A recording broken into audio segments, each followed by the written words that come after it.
Mr. Frederick Douglass, in this part of his life, had received a huge break from both Covey and from Thomas Auld, two masters who Mr. Douglass describes as being destitute of character. Master Thomas Auld, his actual owner at this time, hired out Mr. Douglass to work on a plantation for another master by the name of Mr. Freeland, who Mr. Douglass describes as being an honorable yet non-religious man. And it was on this plantation where the thoughts of escape had resurrected in his mind. Now, how did these thoughts return, and what was his plan of escape? Let's find out. In his 1855 autobiography, My Bondage and My Freedom, he tells us this: "I was not through the first month of this, my second year with the kind and gentlemanly Mr. Freeland, before I was earnestly considering and advising plans for gaining that freedom, which, when I was but a mere child, I had ascertained to be the natural and inborn right of every member of the human family." We do recall that Mr. Douglass decided at a young age that he was not going to be owned by another human forever. He was convinced in his mind that everyone in the human family had the right to freedom. He says, "The desire for this freedom had been benumbed, while I was under the brutalizing dominion of Covey." Covey was known as the Negro Breaker. He was sent to Covey for a year to be broken, which Mr. Douglass admits that he was broken until he stood up and defended himself against Covey. But during this time, his desire for freedom had been benumbed, or weakened, or inactive. And it had been postponed and rendered inoperative by my truly pleasant Sunday school engagements with my friends during the year 1835 at Mr. Freeland's. This was when he met his band of brothers and began a secret school to teach some of the slaves how to read and write. The bond he developed with them helped suppress his desire to become free. But it had, however, never entirely subsided. The desire was still lurking in the background. Why? I hated slavery, always, and the desire for freedom only needed a favorable breeze to fan it into a blaze at any moment. Why did a desire need to be blazing in him? Because desire fuels action, and a blazing desire is required for freedom, whether that be physical or psychological freedom, because it's such a demanding task. It can't be approached like, oh, sure, I'll take the freedom if it comes around. It has to be said, I must have freedom, and I'm willing to do whatever I need to do to get it. Mr. Douglass had this type of desire. The thought of only being a creature of the present and the past troubled me, and I longed to have a future with hope in it. The intense desires, now felt to be free, quickened by my present favorable circumstances, brought me to the determination to act, as well as to think and speak. You see that? The intense desire is what led him to act. And coupled with being in a favorable circumstance under Mr. Freeland, this intensified the urgency to act because this was a window of opportunity to escape. So he did this.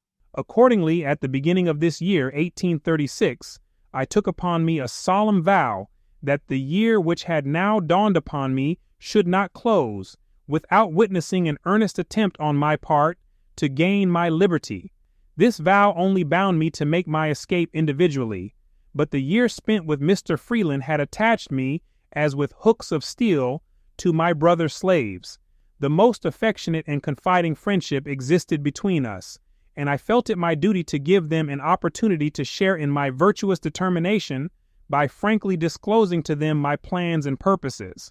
Which was a dangerous thing to do, because if plans and intentions to escape entered the ears of certain slaves, they would certainly go and tell master without a doubt.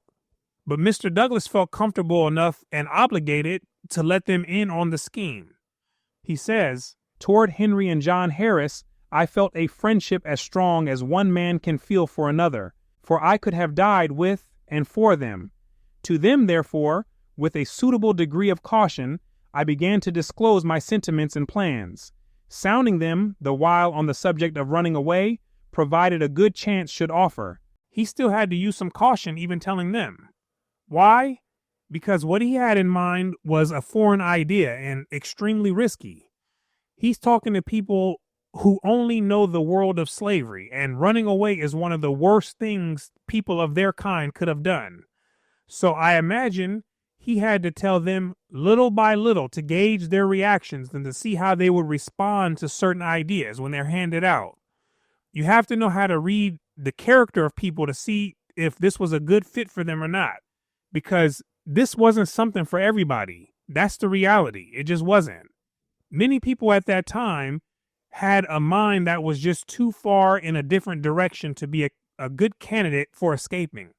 Mr. Douglass saw that John and Henry were good candidates, which is why he told them.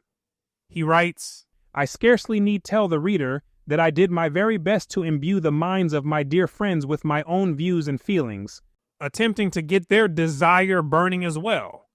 He influenced them by letting them know what others have been brave enough to do for freedom, and basically prep talks to get them motivated to see another life other than slavery. The fact is, I here began my public speaking.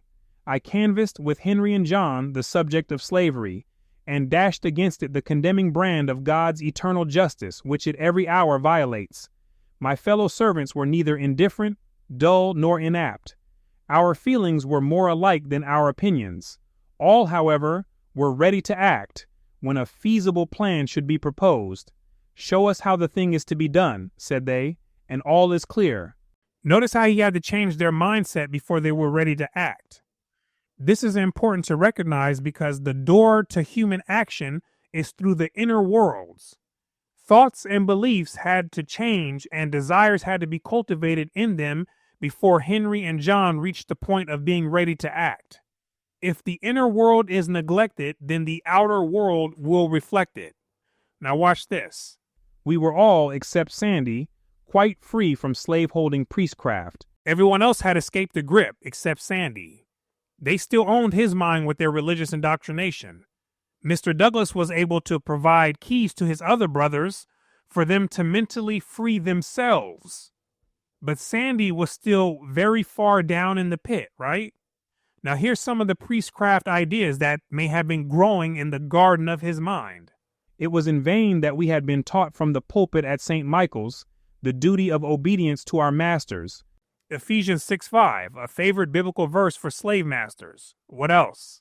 To recognize God as the author of our enslavement. The biblical Israelites imagined a God that would allow them to possess other nations in the kingdom of heaven in Isaiah chapter 14.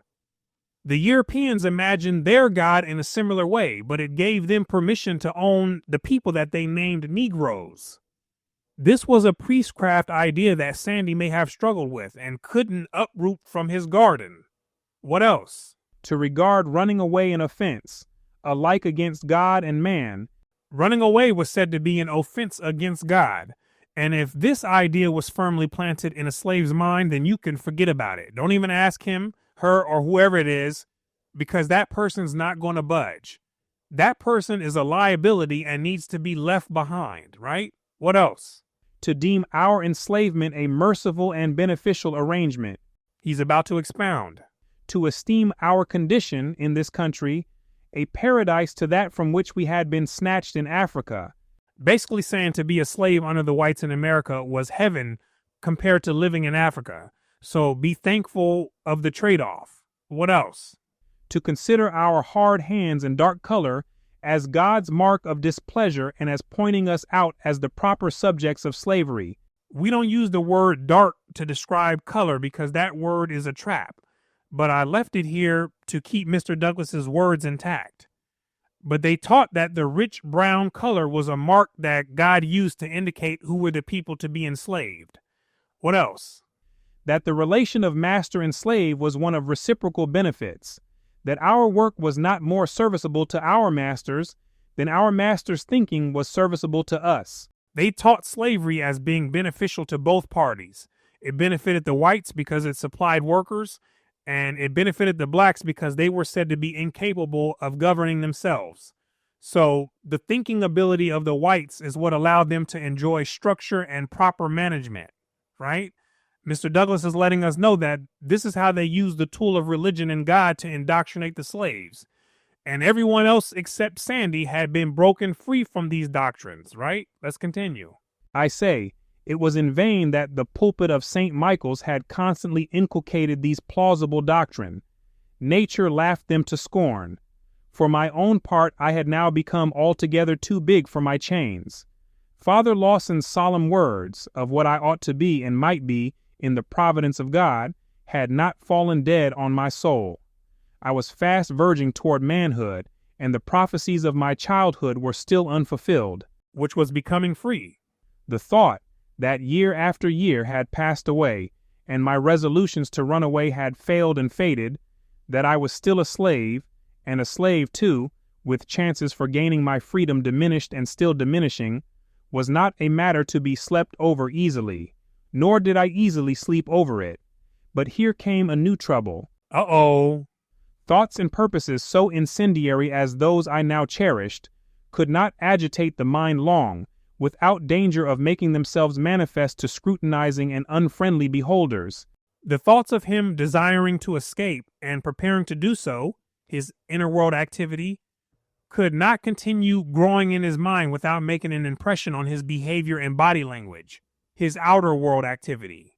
He says, I had reason to fear that my sable face might prove altogether too transparent for the safe concealment of my hazardous enterprise. You see that? His face and the way he moved might reveal to the slave master that he was up to something. Plans of greater moment have leaked through stone walls and revealed their projectors. They watch, therefore, with skilled and practiced eyes, and have learned to read with great accuracy the state of mind and heart of the slaves through his sable face.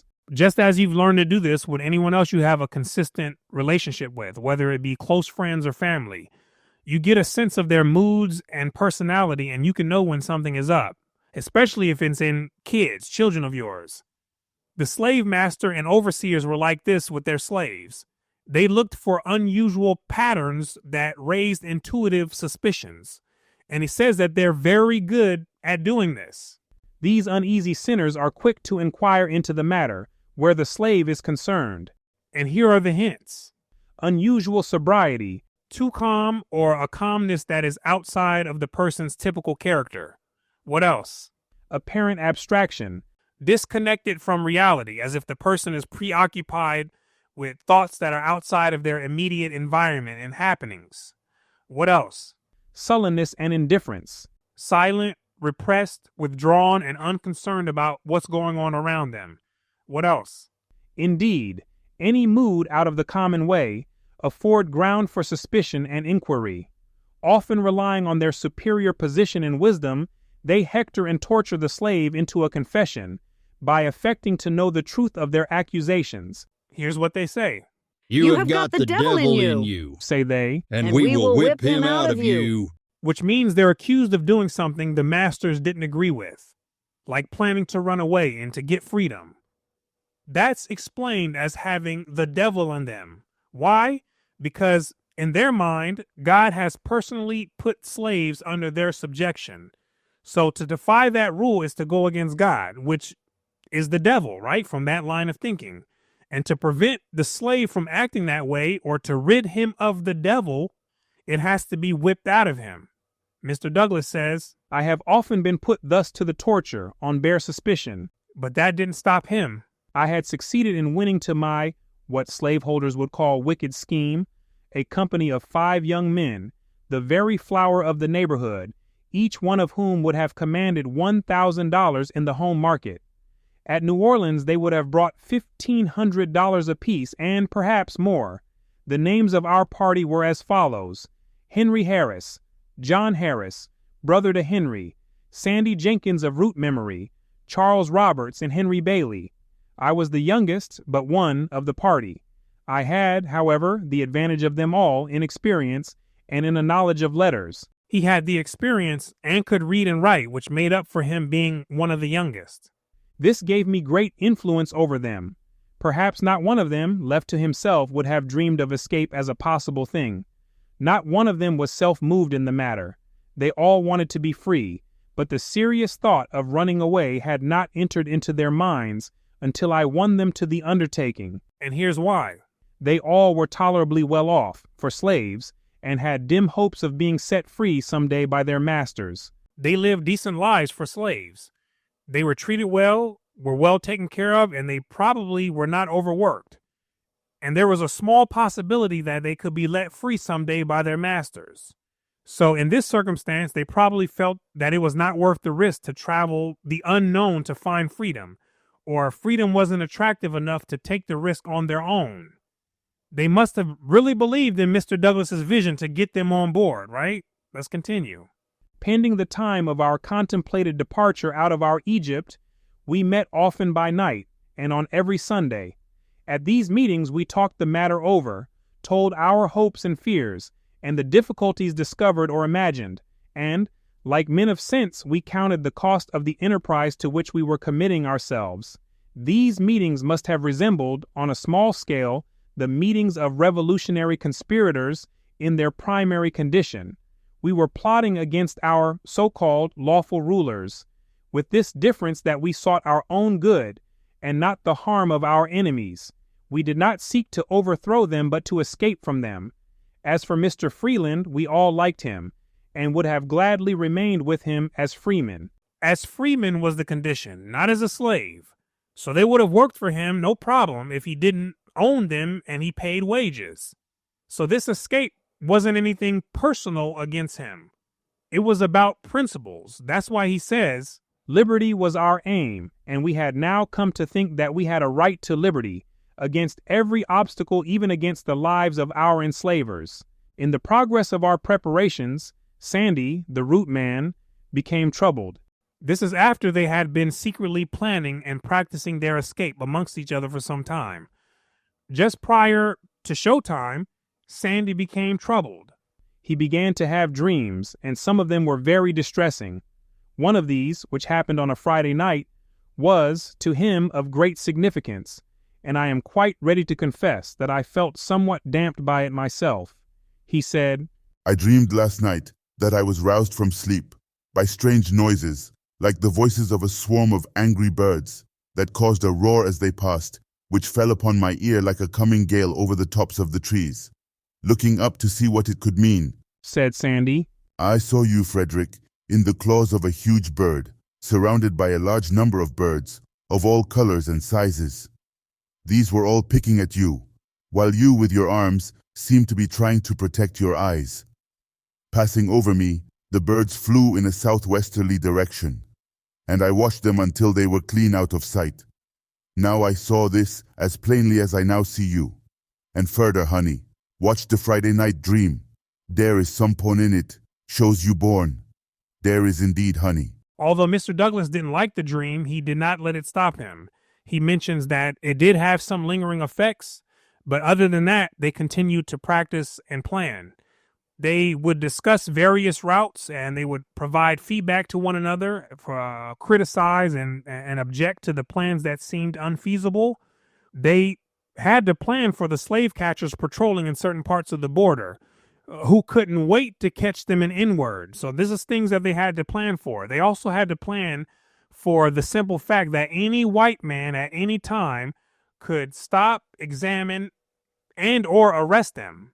So they had to be prepared with the proper documents, which is why Mr. Douglass says this. The week before our intended start, I wrote a pass for each of our party, giving them permission to visit Baltimore during the Easter holidays.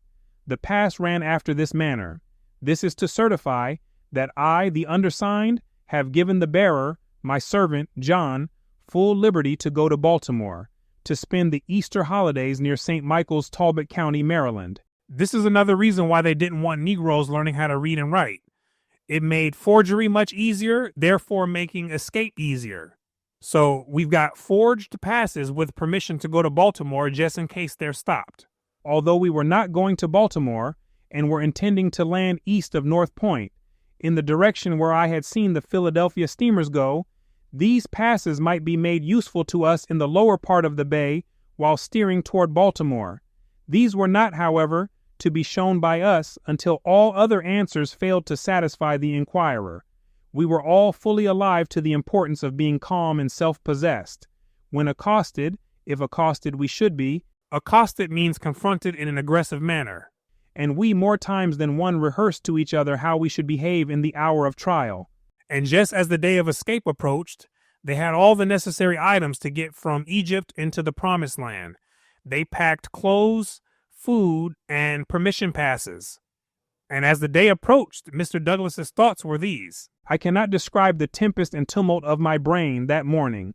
The reader will please to bear in mind that in a slave state, an unsuccessful runaway is not only subjected to cruel torture and sold away to the far South, but he is frequently execrated by the other slaves. The other slaves hate the runaway too. So in a failed runaway attempt, the runner makes two enemies, the master and the rest of the slaves. And here's why the slaves execrate him. He is charged with making the condition of the other slaves intolerable by laying them all under the suspicion of their masters, subjecting them to greater vigilance and imposing greater limitations on their privileges. In other words, he messed it up for everybody, and universal punishment is one reason why the slaves hated runaways. Just when the master was giving out a few more liberties, allowing people to sleep in a little longer, allowing people to stay out in town a little longer, giving out extra food, all of this was taken away because this fool tried to run away, knowing he can't get away from them white folks and messing it up for everybody. That's how they were thinking, right? The universal punishment is the same game they played in the Marine Corps. I remember in recruit training, everyone at all times felt hungry because the drill instructors only give you what feels like 2 minutes to eat all of your food, right? I don't know how long it actually was, but it felt like 2 minutes.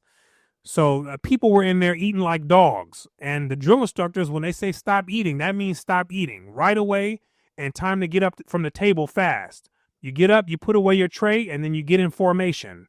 And one time after we finished eating lunch, we were marched back to the living quarters, which are called the squad bay. And every time after eating, the drill instructors know to keep a close eye on the recruits because they know that somebody, due to hunger, is going to do something, right? Something that they're not supposed to do. And lo and behold, they caught this recruit named MacArthur with his pockets stuffed with little peanut butter and jelly packets that he had taken from the chow hall where we had just come from eating. The drill instructors, they immediately stopped everyone in the squad bay and they made us all look at what MacArthur had done. And instead of MacArthur getting punished by himself, MacArthur didn't get punished at all. They moved him to the side and they let him watch everyone else get punished. And the 4 squad leaders, which I was one of them, we got punished the most. We had to remain in this squatting position, holding out our rifles in front of us with our arms parallel to the deck. That's how it is. Your arms get to shaking. Your knees are wobbling. You're sweating. You feel like you're about to die, right? We did this for like 30 minutes. And by the time we had finished, our eyes were watering. A tear had dropped and we could barely move our arms and legs. But it taught a lesson to MacArthur to never do anything like this again to jeopardize the group. And it reinforced the same message in everyone else. This is the same type of game that the slave masters played with this universal punishment for runaways. And it provides an understanding as to why slaves became so angry with them, right? Mr. Douglass knew that, which is why he says, I dreaded murmurs from this quarter. It is difficult, too, for a slave master to believe that slaves escaping have not been aided in their flight by some one of their fellow slaves.